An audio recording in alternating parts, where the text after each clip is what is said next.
will first do a brief introduction of the book, and I will follow with an overview of the chapter I contribute with UNCTAD's Penelope Hawkins on that development and gender. Following this discussion, we will move to a guided discussion, and then we will open for Q&A.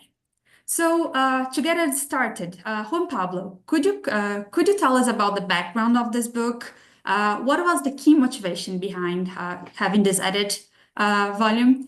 And could you do a brief introduction about it? Thank you. Thank you. Good morning. Can you hear me well, Marina? Yes. Great. Thank you. Thank you for inviting me, for organizing this space to present and discuss some ideas. A bit of about the background of the book. Basically, there were books, articles, and policy papers on human rights, on feminism, on that too, but separately. So there was no specific literature on feminism, that, and human rights that navigated through these three dimensions in an integrated way. So we wanted to help fill that gap in a way. Why an edited volume? Because the questions that we wanted to address in the book went well beyond what one single person could think of and elaborate. And this is why there are not only more than 30 contributors, but it also the reason why these authors came from a wide range of scientific disciplines and also with very different professional backgrounds. So the book poses a wide range of questions about the relationship between debt and economic violence, development, climate change, legal standards applicable specifically to debt from a gender perspective, United Nations Conference on Women, the international financial institutions' approach to debt and gender issues, adjustment policies, or more generally orthodox economic policies, the rights to care and education, household or private debt, budget analysis and debt, sustainability, social progress indicators, the need for international financial architectures, gender bonds, and the, I would say, non-institutionalization of the feminist agenda in public debt management. So all these questions are addressed from a feminist perspective. Hence, I think that one of the contributions of the book is of epistemic nature, in the sense that we try to make the point that an interdisciplinary and holistic approach to debt issues is fundamental, if crucial, if we want to address gender gaps effectively. It is at the same time about elaborating on how we can go deeper on how debt sustainability is assessed in order to grasp the roots of inequality that at the end of the day should be translated into debt policies. The gender debt narrative that is deployed across the book seeks to dismantle the complex causalities that link debt to women's human rights in all their diversity, and particularly to gender inequalities. Throughout the book, we confirm that the economy, and specifically debt, is something too complex to leave it only to economists. Besides, debt implications for human rights are too serious for those in charge of making decisions in this field not to adopt a feminist approach. One of the key arguments, Marina, that we made across the book is that an approach based on human rights, which is mandatory, by the way, postulates a notion of debt sustainability that considers not only the repayment ability of the country, but also if the agreed level of debt and its service would compromise the minimum fiscal resources of the state to ensure the fulfillment of human rights, including the discrimination prohibition based on gender and the right to development. Then the principle pacta sunt servanda, or agreements must be kept or debts must be repaid, of financial law must be harmonized with international obligations of human rights and gender equality, which in turn may suggest that debt relief is needed. Let me also say that the book also deals with a fundamental question related to human rights-based mandatory notion of debt sustainability, which is, or let me ask, which source of international law or constitutional law sets forth that there exist imperative and discretionary public expenditures? And among the former ones, I mean, the discretionary expenditures, the mandatory expenditures, the repayment of financial obligations is found. And among the discretionary expenditures, we find health, education, and care expenses. So this basic legal question on which expenditures are mandatory or discretionary suggests the transformative potential of human rights in the field of economics. As shown, I think in the book, in the social construction of problems and the legal understanding, the origin of discriminatory economic policies can be tracked. Now, speaking as a human rights defender, the point is that articulating the interest in legal terms redefines the distributive result as pre-existing facts or marginal adjustment required by technical consideration. So finally, law permeates our common sense on distributions that are fair, interests that can be heard, and profits that are legitimate. This is why, in my view, it's so important to work with legal scholars and advance human rights feminist causes. This way, I'm concluding, this way, human rights, as we explain in the book, challenge one of the legal sacred cows of modern financial law. In other words, that debt should always be repaid, the pacta sunt servanda principle, as just mentioned, even when doing so implies extreme material hardship for debtor populations or redounds to high levels of discrimination and violence. This task is framed in a semantic dispute of a wider scope, where the very definition of human rights and the relation with the market economy and inequality are subject to an open struggle. Thank you, Juan Pablo. I give you the hard part of this presentation, presenting the whole book. We have many chapters, as Juan Pablo mentioned, with different authors, with different views. My job will be much easier. I will present now very briefly the chapter that I wrote with Penelope Hawkins.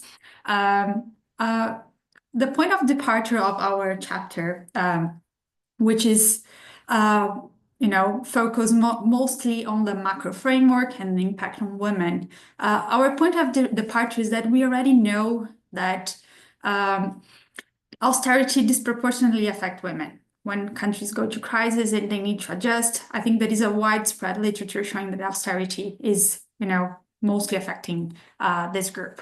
But in our work, we decided to give a broader view, not only looking to austerity phases, but also looking to the debt cycle.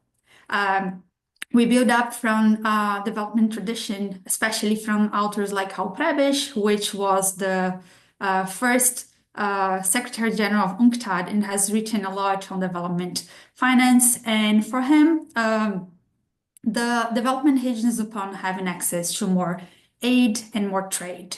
But we know that under the current international financial architecture, developing countries, they face many barriers to exports. Commodities are volatile. FDI is far from being sufficient. And developing countries, they pay a premium on any debt that they have. So with these tendencies, we see that it's very hard to rely on the development model that relies on trade, aid, and also in recent years, aid from advanced countries has declined. So under this framework, we analyze what we call the debt-led model. That is a large literature on the debt-led model in developing countries. And we saw that there is two phases in this model, that one is the debt acquisition phase and the second is debt austerity phase. During the debt acquisition phase, we saw that debt services, because developing countries pay a premium on sovereign debt and rely a lot on sovereign debt rather than other types of external finance, it grows faster than social services or investment. Also, during the debt acquisition phase, we see evaluation of local currency that makes exports less competitive and worse employment indicators. However, when we have a shock that is usually external, often, tightening in advanced countries' monetary policy or external shocks like COVID, for instance, we switch to what we call the austerity phase. And during the austerity phase, the reduction of public investment and expenditures is the one where women bear the brunt of this. And I will mention a little bit later why it's important to understand this macroeconomic framework, because when we analyze, the proposal solutions for this, we cannot focus exactly, to support women is not exactly target projects to women. Of course, it's helpful, but we need to look most importantly to the growth model and how to change it. And so, understanding this model, a key question is, how is this specifically problematic to women? We know, and we highlight this in the chapter, is that women is often responsible to particular roles in our society. They also have particular needs and also face particular discrimination compared to men. In the book, in the chapter that we wrote, we highlight 3 dimensions. First, women as citizens, which shows, women particular need to healthcare. They are the ones that bear children. Access to education, we know often there is a discrimination compared to boys. Also, pension. The second point is women as caregivers. We know that women is mostly responsible to childcare, elderly care. They are responsible for unpaid housework, and this makes women timely poor and with less access, for instance, to the job market. Finally, we see women as employees. We know that women, and we show that in our chapter, that women is particularly employed by public sector because there are gender distribution of roles in our society. So women, for instance, there are a lot of women that are nurses, more than compared to men. And the public sector is a key employer in the health sector. So, when there is cuts in the health sector, women are the ones that lose their jobs first. So I won't get in much detail now. We can discuss a little bit more on the questions, on the discussions. But we show, for each case, specifically focus on the health side, how women are affected by this. Just to give you an example, especially I think in the austerity phase, it's quite clear, but on that acquisition phase, what we're talking about is, for instance, we show that for the least developed countries, in 2010, about 100% of what they paid in health was also paying debt service. So basically, they were paying the same volume. Because of the debt accumulation and, as we mentioned, the growth model of these countries, 10 years later, the expenditure on that service was double the health expenditure. And we saw the same tendencies with other groups. So basically, this is what we are saying, like in this growth model, debt-led model, often the process of accumulating debt crowds out investments that are key for women. But we can explore a little bit. I can mention some of the data that we collect in the discussion. But now I would like actually to kick off the conversation with Juan Pablo. And here in the Global Economic Governance Initiative in the Boston University GDP Center, we focus a lot on the role of international financial institutions, the World Bank and the IMF. And I think today it's impossible to discuss sovereign debt without touching the role of these institutions, right? They are the ones doing debt sustainability, giving specific policies to developing countries. So how these institutions approach the topic of women in sovereign debt? We know that recently there was an attempt, especially from the IMF, to mainstream the gender discussion. And we know, for instance, in the World Bank, there is now discussions on gender bonds, especially in their private sector arm, the IFC. How do you assess the international financial institutions' approach to women in debt? Do you think they're addressing the root of the problem? No, I mean, in a nutshell, no. Well, the IMF is an intergovernmental agency and is part of the UN system, but yet it doesn't accept that it is bound by international human rights law. So confirming its historical stand in 2017, in a letter submitted in the context of the elaboration of the guiding principles related to the assessment of the effect of economic reforms on human rights in the context of the Human Rights Council, the representative of the IMF stated before the UN, and I quote, let me quote Marina, the IMF has not accepted the Declaration on Human Rights as a motivating principle of our operations. UN agencies have generally accepted our arguments as establishing the limits of our engagement and obligations on promoting human rights. This statement, this letter, is problematic in at least three aspects. First, because the IMF is the only specialized agency in of the UN system self-perceived as being above human rights. The UN Charter, more specifically Article 1.3, is not ambiguous as the importance of human rights for the activities of the organizations. Besides, the IMF articles of agreements does not mention human rights in the article on immunities. Second, stating that the IMF, as the IMF does in the letter, that UN agencies have accepted such criterion is incorrect. On the contrary, both treaty bodies and the special procedures have many times stated that international financial institutions and the IMF being explicitly mentioned should respect human rights, and therefore they are internationally liable when they don't comply with such basic obligations.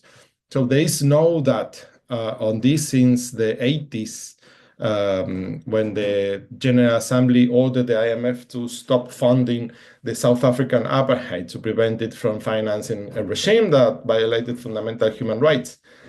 And third, regarding the arguments advanced in the letter, considering that several international conventions recognize the right to property as a human right, and in this aspect, the IMF does not hesitate when it must pursue its protection, how is this selective criterion justified as to which human rights are binding and relevant for the credit agencies and which are not?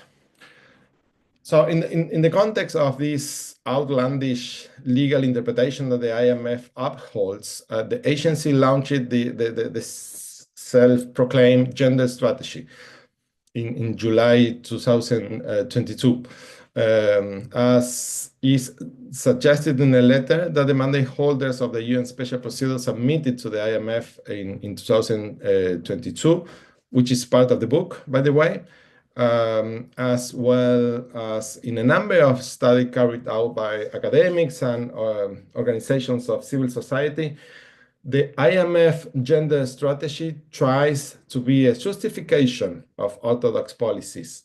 Under this strategy, women's interests are relevant or macro-critical, according to the IMF jargon, and worthy of being promoted as long as they improve the fiscal situation of the debtor states and promote GDP growth, even at the expense of worsening the rights of women, as in the case of when women are incorporated into the labor market with precarious and informal conditions.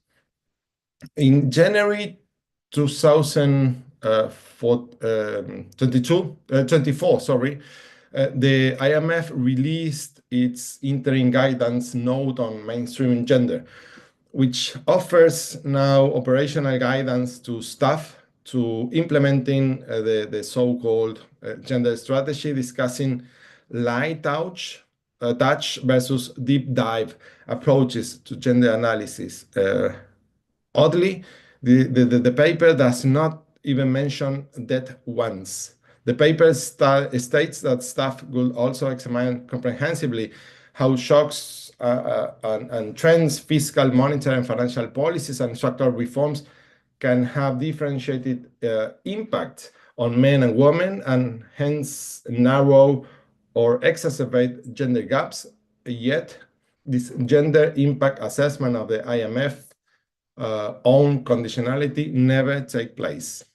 And if anyone still has doubt about the instrumental nature of the IMF gender strategy, that person needs to know that in 2017, the IMF posted an article on its official website written by economists, male economists, where they explain why it was worth investing in the health of women in Rwanda. And let me quote: healthy women will probably work outside their houses.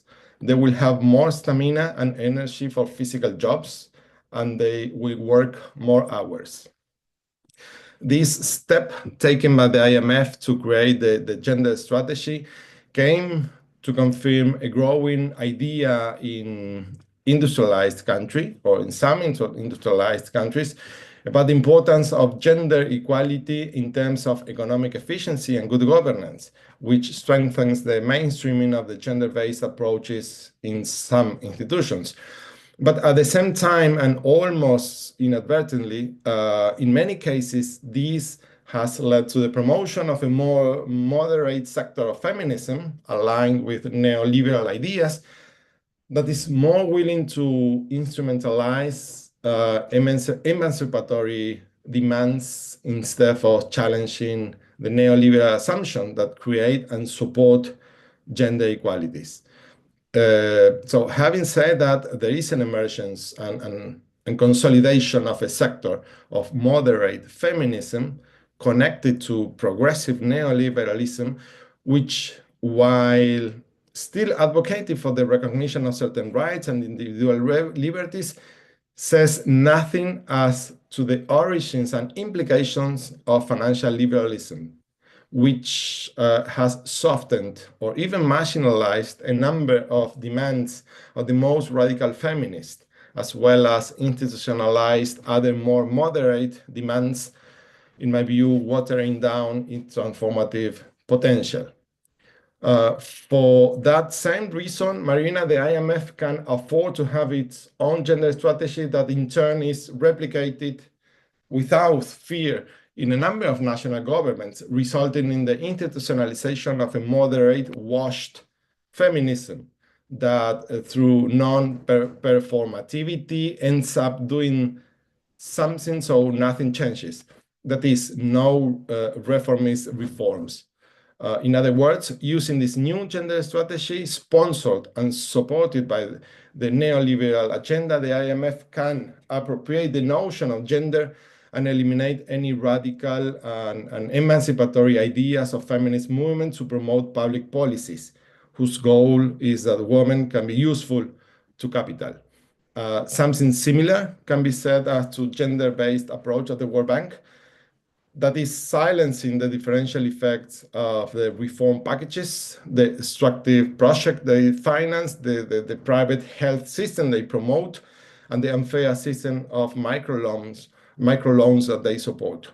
Among many other economic and anthrocentric delicatessens, the World Bank obviously focused on economically empowering women, and in certain cases on specific civil and political rights, such as the prohibition of discrimination based on gender, but with limited fiscal impact. So it does so as if gender inequality do not have a deep structural root including the unequal distribution of care tasks, which also requires structural solution. So I spoke for too long, I think, already, but I would like to come back later to gender bonds after your intervention, Marina. Thank you. Oh, good. I think this is very, interesting. That's why interdisciplinary work is so important.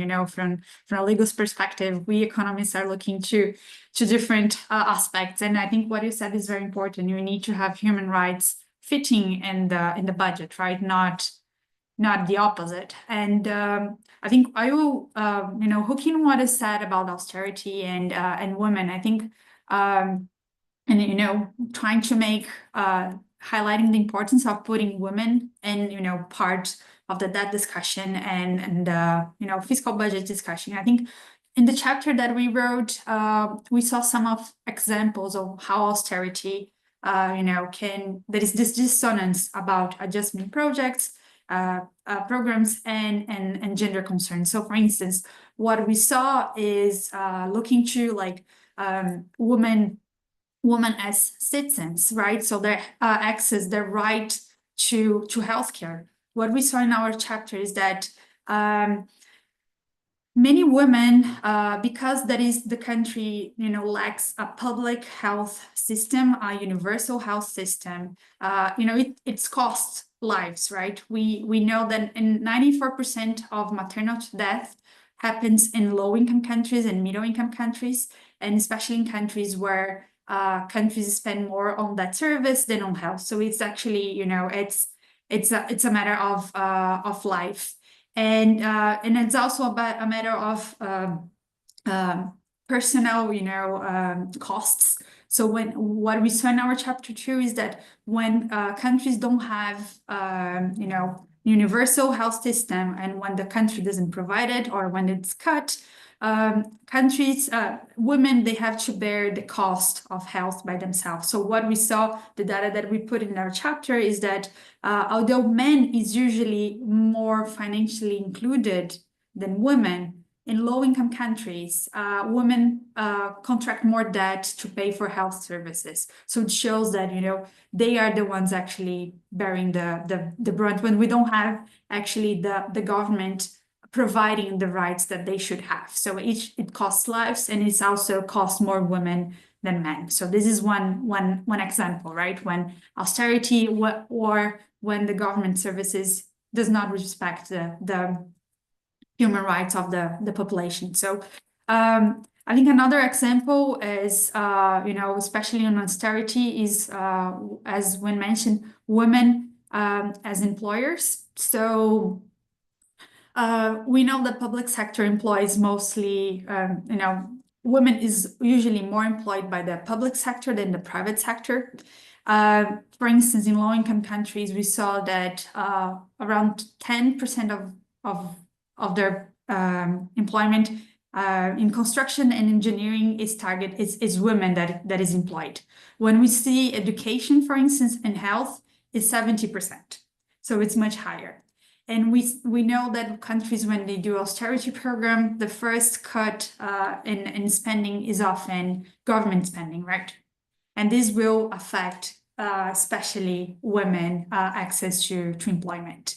I think another aspect that austerity hurts women is often when it's connected to women's role as caregiver. Our colleague, one of the co-authors of the book, Yolanda Fresnillo, she said that women is the austerity observer of last resort. So if you don't have women actually, absorbing some of the services that the government would provide, we couldn't be able to do austerity in a country. So we're talking about women, when childcare is cut during austerity period, women are the ones that work more times, unpaid work, to absorb this service. We know that in developing countries, the labor market access gap is about 15%, and which is much lower in high-income countries that have access to, childcare, elderly care.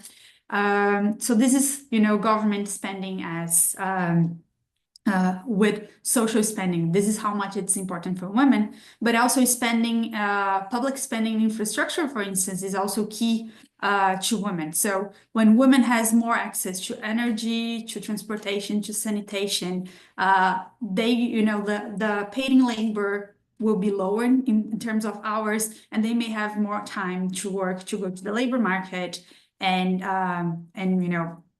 be part of the employment workforce. So I think it's very important to to understand how the role of government is, and how this is specifically important to women, and how it's important to preserve women's rights to public services. I would really like to hear you, Juan Pablo, on the bonds, but on the bonds and women. But before this, I just want to emphasize also, a key tool that we need to pay attention when you're looking to women's human rights, that is the debt sustainability analysis, which is a tool that we assess, that international financial institutions use to assess when if debt level, public debt level, is sustainable or not, when the country needs to restructure. This tells us how much restructuring would be needed. And I think this tool is very shy in terms of social spending. The IMF is trying to put a floor of social spending in the DSA, but we need more than a floor, right? To respect women's human rights, it's key to have and actually more space on women in the budget. And I think there is now movements to to reform the DSA, but we maybe can talk a little bit more later. But I would love to hear about you have a chapter, right, on the gender bonds. So can you tell us about a bit about it? Sure. Yeah, it's a chapter we wrote with Elena Lavinas, and the title is "Gender Bonds: Do They Leverage or Threaten Women's Rights?" So we try to answer to this question. So in the context of promoting good finances as a solution for all contemporary challenges, that means the World Bank approach, solution to every problem, women's struggles to revert the patriarchy's control on power, structural relations in capitalist society, is actually being used to create more financial wealth outside the real economy, and even more in the hands of huge asset management funds. Thus, interest veering capital is invading another dimension of the social reproduction sphere, basically the social battlefield for agency and collective power in society. So with the same idea, it instrumentalizes the positive agenda of gender equality, making the logic of capital valuation prevail over the logic of the values of freedom, solidarity, autonomy, and human rights. It's important to draw attention to the existence of a disguised conflict where valuation is opposed to values. The valuation of capital through the capitalization of equality claims now transformed into assets, thus ensuring future income resulting from the ownership of security, expropriates and reshapes feminist values and bundles them to global debt markets. The mandates, the standards of international human rights law, which require states to protect particularly those groups exposed to higher social vulnerability, move the maximum available resources to ensure the fulfillment of economic, social, and cultural rights for all, and also ensure the enforcement of the prohibition to discriminate based on gender. But these standards are sacrificed in the financial jungle. This phenomenon of assetization of gender policies deeply compels issues related to democracy as the determination of the goals and the means to fully attain the fulfilling of women's rights is not longer subject to public and democratic debates between the state and interested persons and groups, but now exclusively depends on valuation and market decisions. Finally, similarly to what happened with the PPP, with the public-private partnership, gender bonds carry a heavy political, cultural cost as they seem to consolidate the idea that interventions that tend to reduce gender inequality are only legitimate if they generate financial returns. So states tend to reproduce this logic when determining the budget priority. This is, as we argue with Lena in our chapter, one more brick on the neoliberal wall. Besides, besides or beyond this macro view or macro criticism about what gender bonds represents for a feminist agenda, when we put gender bonds under a microscope as to the contractual infrastructure, we also can argue that there is no actual incentive either in institutional investors or in the states that issue gender bonds to effectively implement changes at the level of domestic policies to achieve higher social inclusion through the reduction of gender inequalities. The gender label seemed to be more a pink-wash strategy designed to attract investors interested in supporting or pretending to support good causes, but without much reflection or transformative action about the origin of gender structural inequality and the policies mostly recommended by feminist scholars and the civil society in order to promote women's rights in an effective way and without being subordinated to claims and financial interest. Thank you, Juan Pablo. I think this is some of the examples of how rich the book is. We're covering a lot of ground in this discussion, and so I really invite those interested in taking a look on the book. To wrap up, and then we can open to questions. Also, would like to remember those in the audience, if you have questions, you can already send to us. Don't forget to write your affiliation. But before you're going to the Q&A, one last question for you, Juan Pablo. We're talking about, a lot of possible reforms. What do you think is the reform agenda coming forward, and what the book, discussed? If you have to, highlight 3 or 5 points of reform that is needed to make human rights and gender at the center of the discussion, what would you what you would highlight? Yeah. Let me very briefly restate here what Cristina Lascari's chapter in the book proposes in terms of reforming international financial architecture, including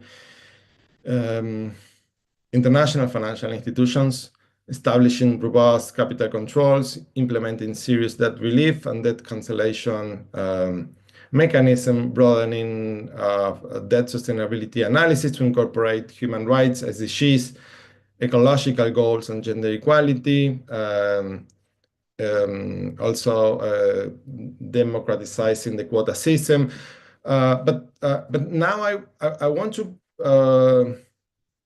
propose, I want to go deeper into proposing a reform or reinterpretation of how risk premium should work in financial markets. And this is based in a research that I'm conducted with a colleague, Oliver Panek, and a summary of the research is available on the link that I think you Marina, or I can do it, can share with.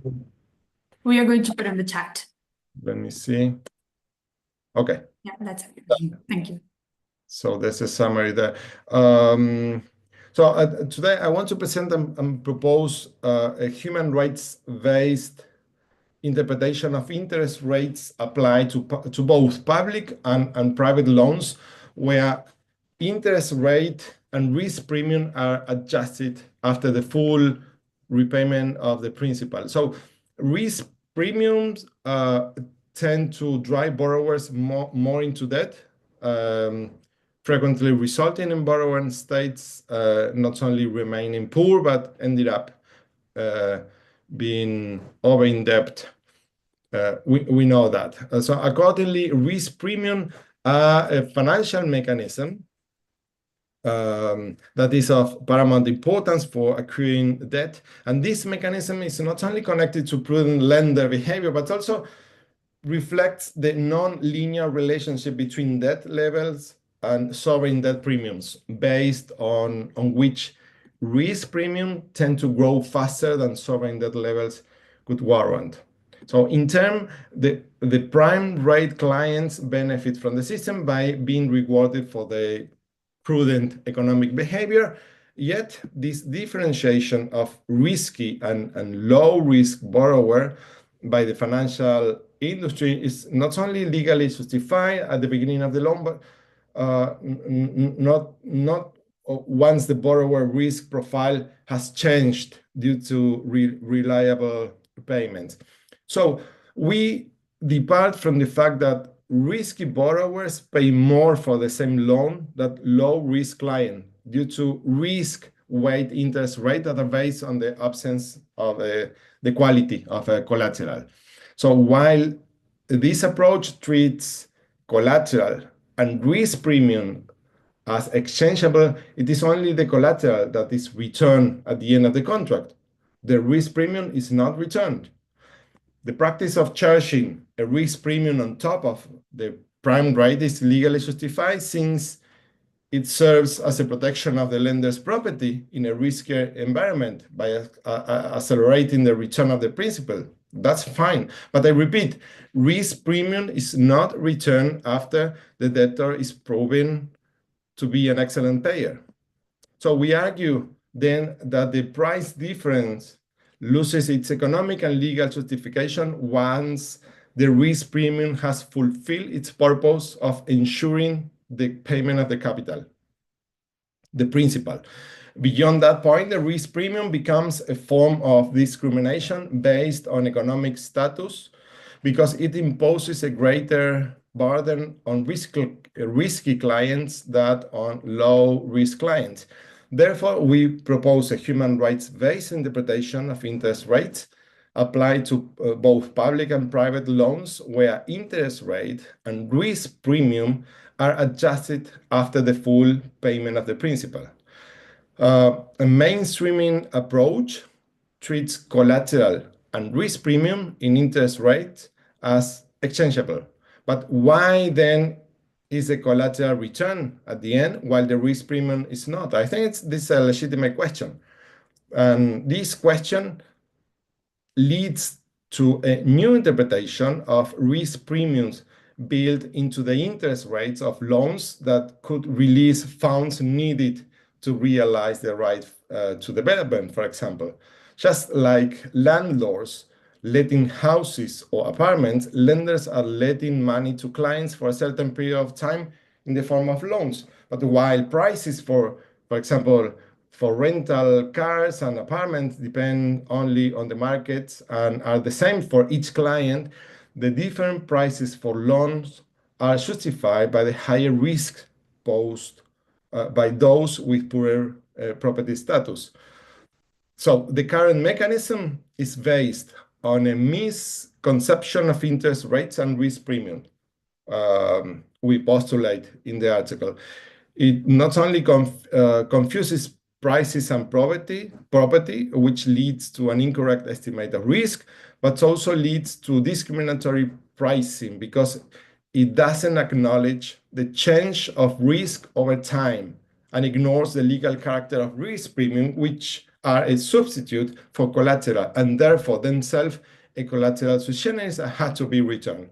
I want to make this point very clearly. Developing countries pay high risk premium because of their past projected to the future, as lenders need to protect themselves against default risks. But as collateral is never reimbursed, nor adjusted if the risk doesn't materialize eventually. As collateral, though, risk premium remains property of the borrower that pledged as a security for the lenders. So our main argument is that states have the obligation to adjust regulations and laws in order to introduce the risk premium as collateral sui generis in accordance with its legal and economic function.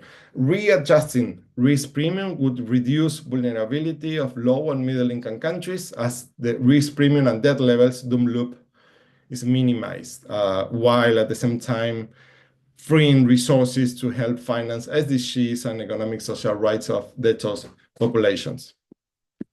I think you're touching on a key point, Juan Pablo. I think, it is very important. And some of the studies that we have done is that even when the countries, the historical default of developing countries is actually very small, which doesn't justify the risk premium as you're highlighting. And even when they default, the recovery amount is also very high. So you have, double reasons why you don't justify this risk premium. And even when the country goes to default and need to restructuring, well, some work that we have done is that showing that actually the private sector bondholders usually have more returns than other creditors, the public sector. So actually they double win, right? They charge a risk premium before, and then they have a better deal when they restructure. So it's a key point that you're highlighting. And also because, we, from the literature that we begin our study, working from, development approach that is net negative flows from developing countries because they pay very high interest rate. And because of this high interest rate, it's a kind of self-fulfilling prophecy too, right? Because if you're charging more interest rate, your chance of actually, having default is higher. But we know that this country is making an effort to not default, but instead they squeeze on development and social priorities. So I think this is a key point you're making. Just to add to the list, I think you highlighted very well the key points from the reforming international financial architecture. I would also highlight, the needs of more aid from advanced countries, the need of more cheap financing from, for instance, multilateral development banks that are less volatile, that is growth enhancing. I think we need, a good flow of that. This is also, I think, important. I will, while people still add some questions in the Q&A, I would take my privilege as moderator and actually ask you a very challenging question for us to wrap up. I think here in the audience, we have a lot of people that are researchers, CSOs, policymakers. What would be your suggestion for each of this group? How do we, in concrete terms, as a researcher or a CSO or as a policymaker, where should we go next? If you have, one thing that you think it's priority for us as a community to do, where should we go? Mm-hmm. Well, this is a very big and important question. I can share with you a question with which I'm struggling now, or I have been struggling for some years. And I think one kind of umbrella question is how do we translate into metrics human rights arguments? And these apply to a number of financial mechanisms, some financial instruments or financial fora. For example, how do we translate a number of standards that have been developed or expanded across the book on gender equality into a new notion or new criteria for DSA? Well, this is a challenge at least in two ways. One, in some substantive ways, in the sense that what are the metrics, what are the quantitative criteria that we are going to use in order to measure how that particular debt profile is impacting, it's gonna impact gender equality. And second, but still very relevant, is what's the participatory and transparent procedure that should be conducted in order to collectively develop this new DSA or this new metric, because this is far beyond a technocratic discussion. I mean, there is a political and a policy decision in the criteria that we are going to use in order to pick one or other indicator in order to define whether that is sustainable, which in turn will define whether that relief is needed or not. So this is, I think, a big political, but also epistemic question, how people coming from different disciplines can work together in order to answer to this question. I mean, we can see it in the context, for example, of gender bonds, the kind of arguments that we can elaborate in order to make sure that gender bonds advance, not threaten women's rights. And yeah, and this should be done collectively and also in an interdisciplinary way. And this is connected to the way that we economists and legal scholars, lawyers are educated at the university. So the challenge is it's above everything, I think, cultural. I mean, the way that we understand economics and the way that we understand the link between law and economics. And I mean, we are mostly wired to think of two separate worlds, right? How economics and even more free market should work and how human rights should look like. And we can see this kind of epistemic struggle even officially posed when we see what representative from states said at the Human Rights Council when discussing on external debt and human rights issues. You see the US and the EU making the argument that, well, debt and human rights, we're not sure about what's the link between them, but in any case, there are already beautiful international institutions in Washington that are dealing with financial matters. And when they say, well, but I want to discuss on human rights, I'm sorry, but human rights do not fall within my mandate because the IMF is dealing with macrocritical fiscal affairs. Well, I think this is a big question that it deserves more energy, I guess.